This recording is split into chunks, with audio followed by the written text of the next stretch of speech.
Baik, Assalamualaikum warahmatullahi wabarakatuh. Jumpa lagi dengan saya. Pada kali ini saya membahas tentang bab 1 pendahuluan TA Prodistik. Kemarin kita membahas tentang bagaimana langkah-langkah kita menulis judul, kemudian ruang lingkup dari eh, tugas akhir kalian. Pada kali ini kita membahas pendahuluan yang berisi tentang latar belakang, batasan, dan rumusan masalah, serta tujuan dan manfaat penulisan. Jadi itu. Kita kupas ya. Gini kalau kita pahami ya nanti pada pembelajaran kali ini kami harapkan kalian bisa memahami susunan dari kepenulisan bab 1 tentang pendahuluan. Kemudian yang kedua adalah bagaimana langkah-langkah menyusun bab 1 mulai dari latar belakang, rumusan masalah, batasan masalah, tujuan penulisan, dan manfaat penulisan. Mengapa sih ada pendahuluan? Pendahuluan itu ya menuturkan tentang alasan dilakukan kegiatan pembuatan produk tugas akhir. Kalian membuat sebuah tulisan, ada alasan-alasan kalian itu membuat. Jadi itu adalah pendahuluan, tujuan dari kepenulisan dari pendahuluan. Kemudian pada pendahuluan tersebut apa saja terdiri atas beberapa masalah-masalah atau problem-problem, sehingga misalnya kalian membuat produk. Nah, membuat produk itu dipergunakan untuk apa? Jadi yang kedua itu berhubungan dengan yang kedua, yaitu mendeskripsikan masalah yang ada sehingga pembuatan produk dilakukan untuk menjawabnya. Contoh misalnya, pada bab pertama ya, judul kalian adalah pembuatan bahan ajar berbasis website, materi sosiologi, mata pelajaran sosiologi, materi diferensiasi dan stratifikasi sosial. Itu. Nah, dengan menggunakan WordPress misalnya. Nah, apa saja yang kalian alasan-alasan kalian membuat bahan ajar web itu? Nah, itu deskripsinya pada pendahuluan. Nah, ternyata bahan ajar web belum dilakukan di sekolah. Kemudian siswa susah memahami materi sosiologi. Jadi itu. Itu adalah mengapa pendahuluan. Yang ketiga jelas membahas solusi masalah yang telah terjadi. Masalah yang telah terjadi. Jadi masalah yang telah terjadi yang ada di lapangan. Itu adalah mengapa pendahuluan. Bagian-bagian pendahuluan dalam laporan TA Prodistik ya, sudah saya sampaikan ada latar belakang, batasan masalah, rumusan masalah, tujuan penulisan, manfaat penulisan. Bagaimana menyusun latar belakang? Kita harus caper, cari perhatian, bukan cari perhatian, tapi segala sesuatu itu pasti ada perhatian kita untuk menuliskan sesuatu. Nah, caperkan terlebih dahulu. Artinya apa? Ini sebetulnya jembatan keledai saya. Caperkan adalah cari referensi.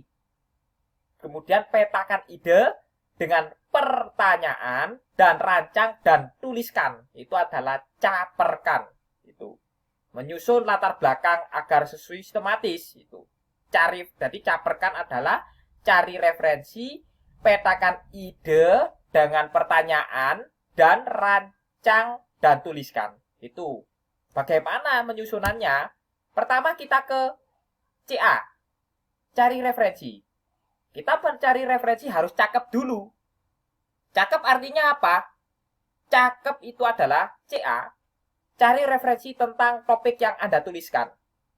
Topik yang Anda tuliskan itu apa? Misalnya bahan ajar, ya kalian cari referensi tentang bahan ajar. Itu. Kemudian kenali topik yang Anda tuliskan. Setelah kalian mencari informasi-informasi dari referensi-referensi yang kalian dapatkan, itu kalian pahami terlebih dahulu.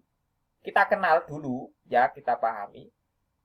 Baru kemudian pelajari topik yang Anda tuliskan setelah mendapatkan referensi. Itu, cari referensi terlebih dahulu. Kalau topiknya bahan ajar, kalian cari bahan ajar. Kalau topiknya tentang video, kalian cari topiknya tentang video. Jadi itu. Jadi itu, kita harus konsisten, ya konsisten. Hal yang yang berbeda itu. Yang dua adalah petakan ide dengan pertanyaan. Bagaimana kita memetakan ide tersebut? Itu tidak terlepas dari judul kalian buat. Misalnya judul kalian itu pembuatan bahan ajar web, materi mapel sosiologi, materi stratifikasi sosial dan diferensiasi sosial. Jadi itu. Dengan menggunakan WordPress. Nah, yang pertama adalah mengapa objek kajian tersebut. Berarti objek kajiannya apa? Objek kajiannya adalah bahan ajar web.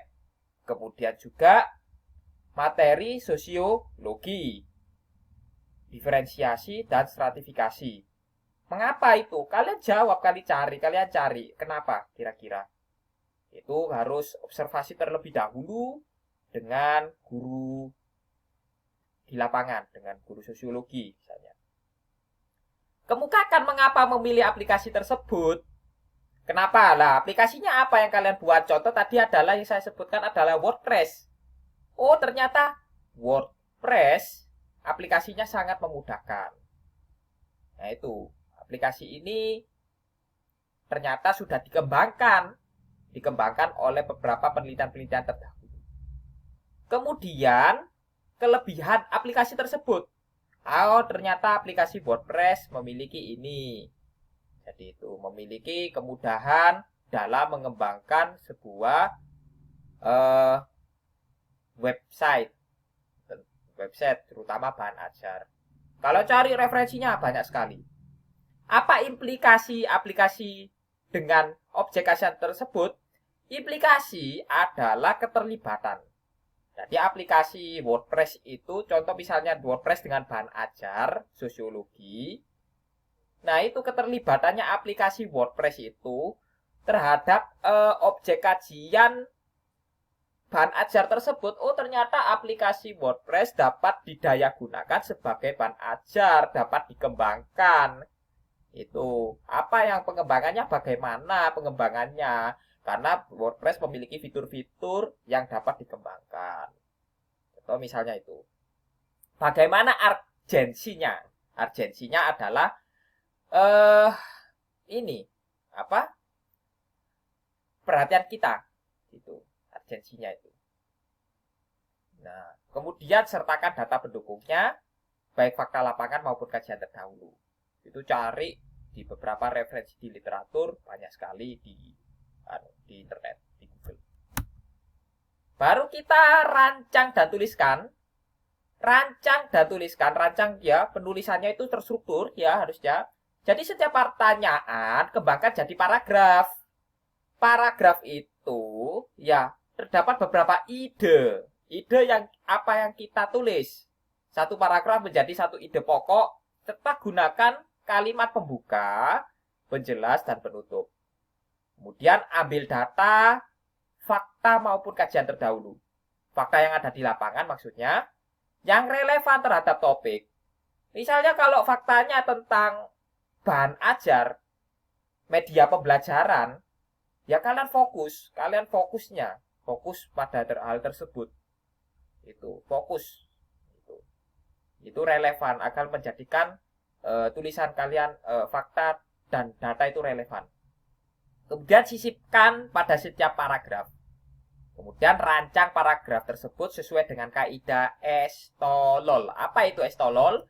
Antara lain efektif dan efisien, sistematis, teoritis, operasional, lugas, objektif, dan logis.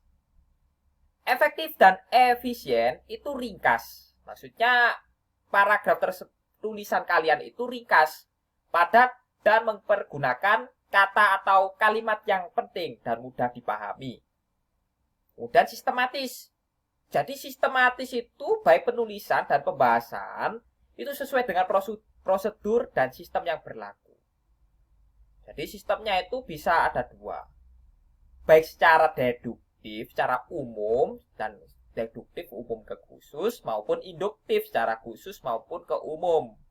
Itu sistematis. Teoritis itu mengacu pada teori-teori. Jadi mengacu teori-teori. Secara teori-teori itu ada data dan fakta itu dalam pembahasan masalah. Itu. Yang keempat adalah operasional. Jadi dapat menjelaskan apa yang ditulis. Jadi jelas. Misalnya bahas tentang bahan ajar, ya bahas bahan ajar. Jangan bahas media pembelajaran, itu berbeda. Itu adalah operasional. Lugas itu tidak emosional, bermakna tunggal, tidak menimbulkan interpretasi lain. Jadi itu. Jadi lugas dalam artian itu gunakan bahasa yang komunikatif saja, yang dapat dipahami, ya. Itu. Yang keenam, objektif, ya, berdasarkan fakta. Berdasarkan fakta, jadi setiap informasi dalam kerangka ilmiah itu selalu apa adanya. Jadi apa adanya. Jadi sesuai dengan apa yang kalian alami, itu objektif. Logis itu disusun berdasar urutan yang konsisten. Itu logis. Masuk akal. Jadi itu masuk akal. Nah, mengukur masuk akalnya bagaimana? Ya, yaitu kita harus merelevankan antara apa yang kita buat aplikasinya dengan masalah-masalah yang kita dapatkan. Contoh menulis paragraf, ya. Paragraf itu kan ada pembuka, penjelas, dan penutup. Contoh misalnya tentang bahan ajar. Nah, ini kan kalimat pembuka. Bahan ajar merupakan unsur terpenting dalam proses pembelajaran karena mempunyai tujuan yang hendak dicapai secara pengetahuan, keterampilan, dan sikap. Secara teoritis, nah ini penjelasannya menempatkan bahan ajar sebagai unsur yang dinamis proses pembelajaran, samping motivasi, alat bantu, dan seterusnya. Penutup, dengan bahan ajar siswa dapat terbantu mempelajari sesuatu sesuai dengan kompetensi dan tujuan yang telah ditentukan. Itu adalah contoh paragraf, ya, yang berisikan kalimat pembuka, penjelas, dan penutup. Bagaimana menyisipkan kajian terdahulu? Ya, ini implikasi maksudnya. Pengembangan, contoh misalnya kalimat pembuka, pengembangan bahan ajar web merupakan bentuk inovasi pembelajaran. Dalam perkembangannya sudah banyak penelitian yang sudah dilakukan. Contoh misalnya penelitian hari ini. Ini cara menyisipkan kajian terdahulu. Kajian terdahulu dalam tulisan TA kalian. Batasan masalah itu adalah ruang lingkup kajian atau batasan kajian yang bertujuan agar kajian itu tidak melebar dan bisa fokus untuk dilakukan. Batasan masalah itu fokus dengan apa yang dibahas, perhatikan aplikasi dan objek kajiannya. Kalau kalian mengkaji WordPress, ya terus cari WordPress. Bukan yang lain-lainnya, kayak Blogspot, bukan itu. WordPress fokus. Yang kedua, jika diperuntukkan sebagai media pembelajaran, ya terus kaji media pembelajarannya. Bukan melebar pada bahan ajar, bukan melebar pada model pembelajaran, bukan melebar pada media pembelajaran. Bukan melebar pada inovasi pembelajaran. Itu. Kemudian, jika sasarannya guru dan siswa, ya terus kaji, hubungkan dengan WordPress dan media pembelajaran. Itu adalah batasan masalah. Rumusan masalah itu adalah dalam laporan TA itu sebuah pertanyaan mencari jawaban lewat pengumpulan data dan pengkajian pembuatan produk. Sebagaimana yang saya sebutkan, rumusan masalah itu yang sudah dilakukan, misalnya contoh pembuatan video motivasi menggunakan Sony Vegas, berarti rumusannya ada dua. Seperti yang kemarin yang saya jelaskan. Tujuan penulisan, ya, penulisan itu kepentingan memecahkan masalah dari suatu persoalan yang ada dan dipilih oleh penulis laporan. Jadi tujuan penulisan itu menyesuaikan rumusan masalah yang ada. Contoh misalnya rumusan masalahnya ada dua, ya tujuan penulisannya ada dua. Misalnya kalau rumusan masalahnya bagaimana langkah-langkah pembuatan video, berarti tujuan penulisannya adalah mengetahui langkah-langkah pembuatan video. Kemudian eh, rumusan masalahnya bagaimana spesifikasi video motivasi ketaatan. Jadi tujuan penulisannya adalah langsung aja mengetahui spesifikasi video motivasi ketaatan kepada orang tua. Ya, seperti itu. Manfaat penulisan ya. Manfaat penulisan itu ya, itu merupakan narasi yang objektif. Jadi yang menggambarkan hal-hal yang diperoleh setelah suatu tujuan penyusunan laporan telah terpenuhi. Jadi menulis manfaat itu kita harus melihat sasarannya. Kalau sasarannya guru dan siswa, contoh misalnya rumusan masalahnya tentang langkah-langkah tersebut. Nah, contoh misalnya manfaatnya video temanya Sony Fragrance tadi. Contoh misalnya itu. Contohnya dengan adanya penulisan tentang langkah-langkah pembuatan video motivasi ketaatan kepada orang tua, itu guru dapat tertarik untuk mengembangkannya. Itu adalah contohnya itu. Kemudian sasarannya siswa. Jika kalau sasarannya siswa dengan adanya video motivasi ketaatan orang tua, siswa dapat termotivasi untuk mentaati orang tua. Jadi kita harus melihat sasarannya. Sasarannya guru dan siswa itu manfaatnya seperti apa, itu manfaat penulisan. Jadi gini ya, untuk pada kajian ini nanti buat susunan latar belakangnya itu minimal 4 halaman, ukurannya A5 spasi 1,5 dengan langkah-langkah caperkan, yaitu cari referensi, petakan ide dengan pertanyaan, kemudian rancang dan tuliskan dengan kaidah S-Tolol ya, itu tadi ada efektif, efisien, sistematis ya, teoritis, objektif, kemudian logis ya, dan seterusnya, operasional gitu. Kemudian buatlah kajian dan rumusan masalah yang kalian kaji, jadi menyesuaikan. Kemudian buatlah tujuan dan manfaat penulisan yang akan kalian kaji. Setelah kalian berhasil membuat, maka susunlah dalam bentuk laporan bab 1 itu. Jadi itu. Baik, itu saja dari saya. Terima kasih. Assalamualaikum warahmatullahi wabarakatuh.